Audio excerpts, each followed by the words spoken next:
युवा उद्योजक माननीय प्रकाशबापू शंकरराव कदम खेराडकर यांच्या मातोश्री श्रीमती पार्वती शंकरराव कदम यांचे अल्पशा आजाराने दुःखद निधन झाले।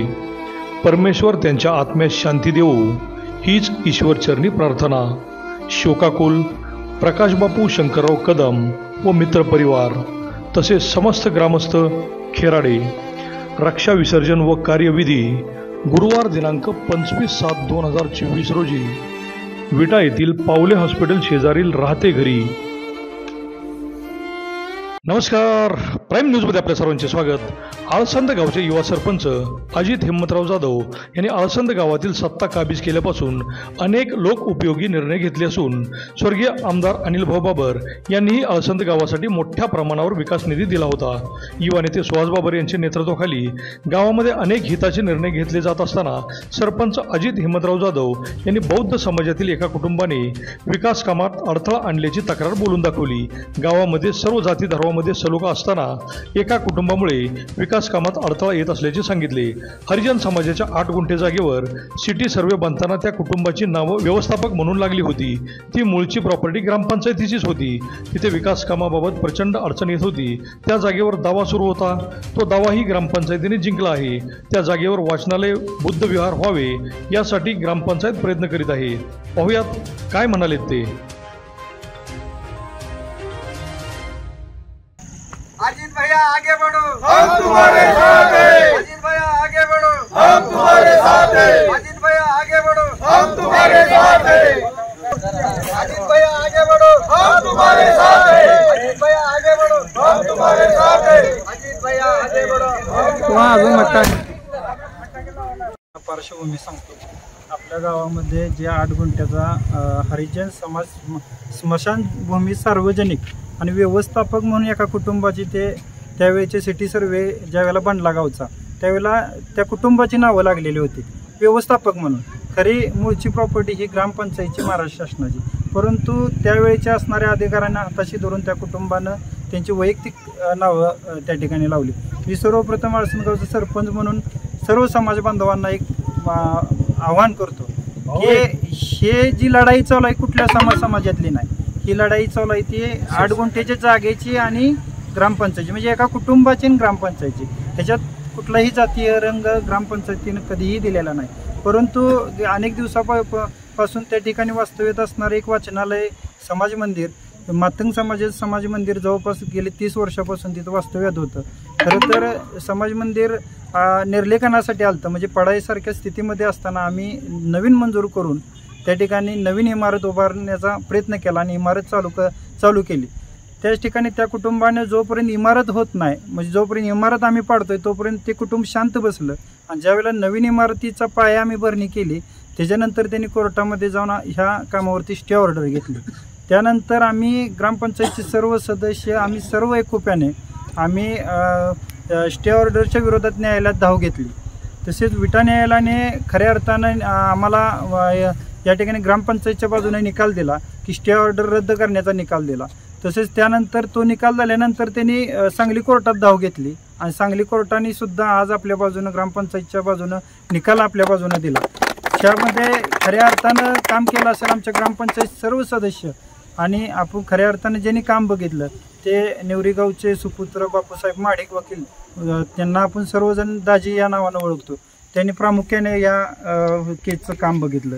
खरं तर मी सर्वांना एक शब्द दिला होता की यापूर्वी ज्यावेळेला मी ग्रामपंचायतचा आम्ही सरपंच नव्हतो, पदावर कोण नव्हतं, परंतु गावच्या राजकारणासाठी एक अल्ट्रासिटी आमच्यावर माझ्या वडिलांच्यावर ज्यावेळेला दाखल झाली त्यावेळेला ह्या मातंग समाजानं सांगितलेलं होतं की तुमच्या कुठलीही केस दाखल होऊ दे, आम्ही सर्वजण जाऊन पोलीस स्टेशनपाशी उभा राहू, पण समाजात आज बौद्ध समाजाची पण लोक आपल्या बरोबर आहेत। त्यामुळे मी सर्वप्रथम तुम्हाला पहिल्यांदा पण सांगितलं आणि आता पण सांगतो, ह्या केसमध्ये कोणताही जातीय रंग कुणीही देऊ नये हा एका कुटुंबाचा, बरोबर का प्रवीण दादा? म्हणजे जातीय रंग कुणी देऊ नका, हा वाद फक्त एका कुटुंबाचा आणि ग्रामपंचायतचा आहे। ही जागा ही 8 गुंठ्याचा प्लॉट हा ग्रामपंचायतचाच आहे आणि जोपर्यंत हा प्लॉट आळसंद सरपंच आळसंद ग्रामपंचायत आळसंद त्या नावावर होत नाही तोपर्यंत आळसंद ग्रामपंचायत मागं हटणार नाही। काही सुप्रीम कोर्टात जायला लागलं तरी चालेल, पण ह्या बहुजनांच्या मुलांनी तिथं जाऊन वाचन केलं पाहिजे, शिकलं पाहिजे, समाज मंदिर बनलं पाहिजे. बौद्ध विहारसाठी सगळ्यात महत्त्वाची गोष्ट सांगतो, ह्या समाजासाठी बौद्ध विहारसाठी प्रवीणदादा 20 लाख रुपये आपल्याकडं रक्कम होती, मंजूर झालेली रक्कम. त्या ठिकाणी बौद्ध विहार, बौद्ध समाजातील सर्व व्यक्तींनी तिथं शांत ठिकाणी एक प्रतिज्ञा करण्यासाठी एक बौद्ध विहारचं आपण 20 लाखाचा प्रस्ताव मंजूर केलेला होता. परंतु या कुटुंबांनी, बौद्ध समाजातील असलेल्या कुटुंबांनी त्या ठिकाणी 20 लाख रुपये एवढा निधी आपला पाठीमागं घालवला. कारण का त्यांना त्यांच्या पण समाजाचं काम करून द्यायचं नाही आणि दुसऱ्याच्या पण समाजाचं काम करून द्यायचं नाही. त्यामुळं मी तुम्हाला अजून एकदा सांगतो, त्या ठिकाणी जे काम चाललंय तिथं मातंग समाजाचं समाज मंदिर सुद्धा होईल आणि भविष्यात उद्याच्याला जरी बौद्ध विहार मंजूर झालं, बौद्ध विहार सुद्धा होईल. आणि जसं तात्यांनी सांगितलं की सर्व लोकांना, सर्वसामान्य लोकांना जे आता लग्नाच्या कार्यालयात लग्न घ्यायचं म्हणलं तर 15-20 हजार रुपये द्यायला लागतील, तसं ग्रामपंचायतचं मंगल कार्यालय करता येतं आहे का, ह्यासाठी सर्वप्रथम प्रयत्न करणार आहे आम्ही. आणि ही लढाई आता एवढ्यात थांबली नाही. आता हे 2 निकाल आपल्या बाजूने लागलेत. उद्याच्याला त्यांनी हायकोर्टात जाऊ दे, आम्ही जायची तयारी आहे. कारण का ह्या दोन्ही कोर्टांनी निकाल आपल्या बाजूने दिले. आता आपण सांगली सिटी सर्वेला दाखल केले केस. का केले की व्यवस्थापन काढून सरपंच, ग्रामपंचायत, अळसंद व्यवस्थापक लागावं म्हणून आपण सांगली सिटी सर्वेला ती केस दाखल केली. त्यामुळं ह्या केसमध्ये ह्या तुमच्या समाजातील पण बऱ्याच लोकांनी आम्हाला मदत केली. त्याचबरोबर आमच्याबरोबर सर्व सहकारी त्यांनी सुद्धा दिवसभर आम्ही त्या कोर्टामध्ये थांबून ह्या केसचा पाठपुरावा केला. त्या प्रामुख्याने प्रकाश जाधव असतील, अविनाना, सत्यवंत, त्या संदीप, आमचे सर्वच सदस्य, म्हणजे कोणाचा आता पोपट आबा, संतोष आर आपले डेप्युटी सरपंच, त्या सर्वांनी मदत केली. त्या सर्वांचे पुनश्च एकदा अळसंद ग्रामपंचायतच्या वतीनं तुम्हाला धन्यवाद व्यक्त करतो. असंच प्रेम अळसंद ग्रामपंचायतच्या वरती राहू. तुम्ही जो दिलेला शब्द होता, आम्ही जो दिलेला शब्द होता 1.5 वर्षापूर्वी की या समाजासाठी काम करेन, त्याच्यात कुठलेही आम्ही कमी पडणार नाही. तर पुनश्च एकदा शब्द देतो आणि थांबतो. मित्रांनो, मी समाजाविषयी 2 शब्द बोलत आहे की समाजामध्ये वावरत असताना अन्य समाज असतील पण समाजानं गुण्यागोविंदानं वावरावं, पण त्यांनी ती वावराची मुभा दिलेली नाही. आणि म्हणून समाज मंदिर आमचं मोडकळीस आलेलं होतं, ते दुरुस्त करताना त्यांनी व्यत्यय आणला. आणि अजितभाई सरपंच यांनी स्वतःची धमक दाखवून, कोर्ट कचेऱ्या राबवून, स्वतःचे पैसे घालवून सुद्धा त्यांनी ते आम्हाला साध्य करून दिलं. त्यावेळी त्याबद्दल त्यांचं मानावं तितकं आभार थोडंच आहे.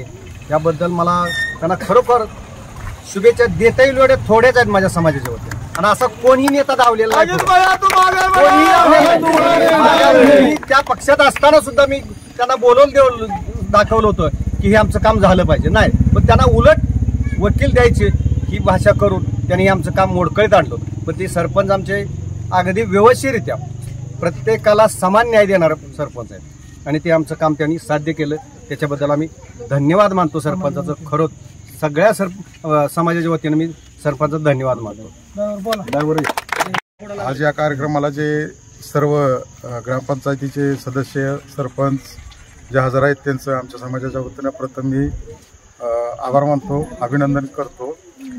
मला एवढं सांगायचं आहे की आमच्या दलित समाजामध्ये बौद्ध समाज आणि मातंग समाज हे 2 समाज पहिल्यापासून अगदी आनंदात, गुण्यागोविंदात राहिलेले आहेत. इथून पुढे सुद्धा ते राहणार आहे. जर का बौद्ध समाजाचा काय गैरसमज झाला असेल तर ते ॲक्च्युली गैरसमज नाही, कायद्यापेक्षा मोठा कोणीही नाही. कायद्या ही लढाई समाजाची हां आणि समाजाचे असेल किंवा कुटुंबाचे असेल, पण ह्याच्यामध्ये कुठलेही वैरवत नाही किंवा काही नाही. निकाल कायद्यानं निकाल झालेला आहे पद्धतशीर. आणि त्याप्रमाणे जे काय आता इथून पुढं त्या इमारतीचं बांधकाम असेल ते रीतसर ग्रामपंचायतीच्या खर्चातून, शासनाच्या खर्चातून चांगल्या प्रकारे उत्कृष्टपणे अभिनंदन जाधव सरपंच करतील किंवा ही सदरची बॉडी काम करेल.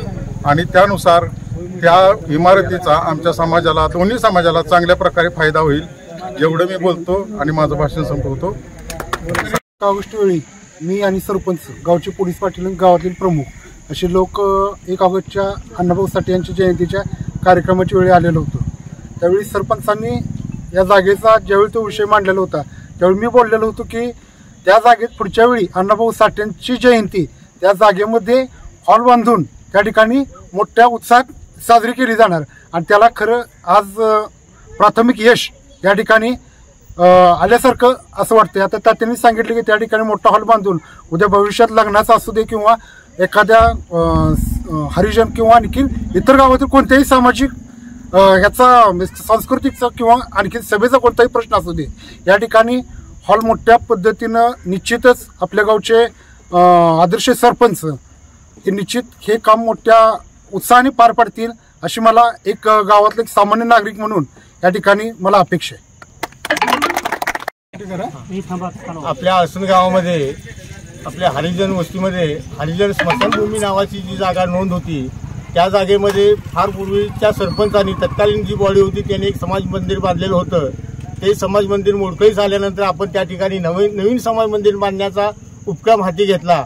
काम चालू झालं, परंतु काही लोकांनी त्या कामावर आमची जागा आहे असा अधिकार सांगितला आणि त्यांना बरेच वेळ त्यांची ग्रामपंचायतीमध्ये बोलवून घेऊन समजूत काढण्याचा प्रयत्न केला, परंतु त्यांनी त्यांची समजूत निघाली नाही.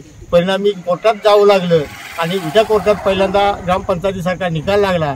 कारण का तर त्या उतार्यामध्ये त्यांची नावे ही व्यवस्थापन समिती म्हणून होती.